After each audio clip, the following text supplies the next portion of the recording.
इस वीडियो पर हम जानेंगे बिटकॉइन क्या है, यह कैसे काम करता है। यदि आप इसकी इमेज देखें तो ये एक गोल्डन कॉइन की तरह दिखाई देता है। अधिकतर लोग जो क्रिप्टो करेंसी के बारे में नहीं जानते वो इसे एक गोल्डन कॉइन ही समझते हैं, परंतु ऐसा बिल्कुल नहीं है। बिटकॉइन किसी ट्रेडिशनल करेंसी के विपरीत एक तरह की डिजिटल करेंसी है जिसका कोई भी भौतिक रूप नहीं होता, मतलब ये सिर्फ इंटरनेट पर उपयोग होती है। जिस तरह 1 रुपये की कीमत होती है, ठीक वैसे ही एक बिटकॉइन की भी अपनी वैल्यू होती है। कुल मिलाकर ये भी एक तरह की करेंसी ही है, लेकिन आम करेंसी और बिटकॉइन में काफ़ी अंतर होता है, जिसे हम अभी विस्तार से जानेंगे। देखते हैं बिटकॉइन क्या है। बिटकॉइन इलेक्ट्रॉनिक कैश की एक फॉर्म है जिसे क्रिप्टो करेंसी कहते हैं। इसे कंप्यूटर में इलेक्ट्रॉनिकली क्रिएट किया जाता है, मतलब बिटकॉइन की एक नोट या डॉलर की तरह कोई फिजिकल एक्सटेंस नहीं है, बल्कि इन्हें बिटकॉइन वॉलेट में ऑनलाइन स्टोर किया जाता है, इसलिए इसे वर्चुअल करेंसी भी कहते हैं। आम करेंसी की तरह इसका संचालन किसी बैंक या गवर्नमेंट के द्वारा नहीं होता, बल्कि ये एक डिसेंट्रलाइज्ड डिजिटल करेंसी है। उदाहरण के लिए, जब आप अकाउंट 1 से अकाउंट 2 तक ट्रांजैक्शन करते हैं तो उस लेनदेन को सक्सेसफुल करने के लिए बैंक या सरकार की ज़रूरत होती है।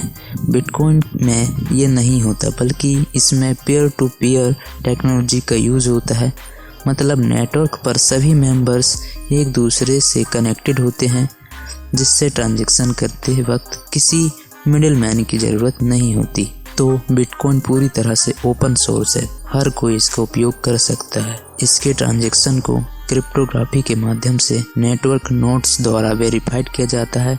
इसके बाद उन ट्रांजैक्शन की डिटेल को एक ब्लॉकचेन नामक डिसेंट्रलाइज्ड लेजर सिस्टम में स्टोर किया जाता है। इस पूरी प्रोसेस को बिटकॉइन माइनिंग के नाम से जानते हैं। माइनर्स जो इस माइनिंग प्रोसेस को काम करते हैं, उन्हें रिवार्ड के तौर पर बिटकॉइन प्राप्त होते हैं। इसी तरह मार्केट में नए बिटकॉइन आते हैं। ये एक फिक्स्ड असेट है, यानी सिर्फ 21 मिलियन बिटकॉइन ही बनाए जा सकते हैं और अभी तक इसका 80% हिस्सा माइंड हो चुका है।